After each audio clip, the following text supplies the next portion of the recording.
Hi, I'm Lindsay Beaton, Managing Editor for Pet Food Industry Magazine, and I'm here with Chris Mondzelewski, General Manager of Pet Specialty for Mars Petcare North America.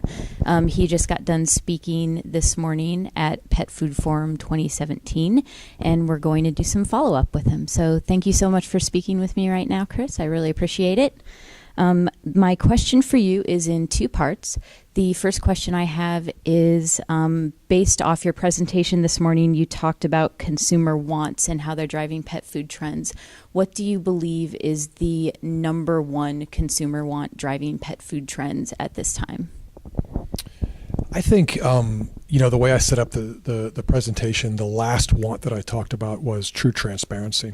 And so to me, that kind of sums it all up. It's about transparency, and the first piece I talked about was the lack of trust, and so to me that is the biggest societal dynamic we're dealing with, and so the transparency of how we bring our products to market, I think, is what we're going to really see in a bigger and bigger way, and is really going to stick, and so that will come to bear in a lot of different ways. I think it will be the products and the ingredients themselves, but it'll also be in how we talk to our consumers about those products, right? If we're not able to convince consumers to talk to one another about these products and really share their own positive experiences, if they're not willing to sort of extend their own personal capital in talking about our products, they won't be good enough, right? Because that's really what drives this transparency with consumers, is not to hear just from the companies, but to hear from their peers, other consumers, as to how great these products are or not. That's, I think, what's really going to define our industry moving forward.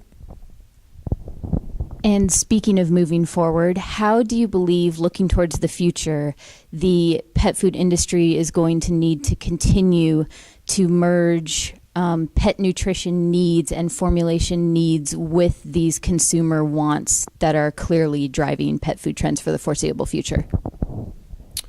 Yeah, this is a great question, and I think this is a really important one for us as an industry and for us as Mars. The reality is that the needs always have to come first. We have to remember that, right? The products that we're making and putting out there are, for the sustenance of the dogs and cats. So that always has to be our very first priority. And balancing that with the wants, can be difficult at times, but we can never compromise on that.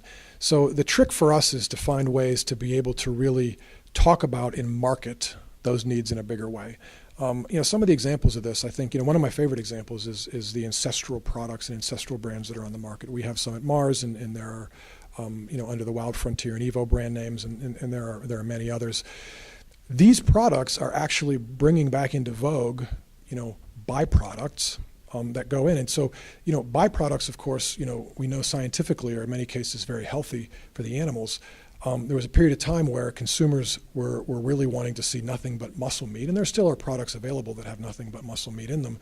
But this is an example where, the marketing around these brands has enabled us to start to marry up the want back with the needs in what is fundamentally, very healthy products for these animals. And I think that'll be the trick going forward, is to make sure we continue to drive that. Perfect. Thank you so much, Chris, for your time. I appreciate it.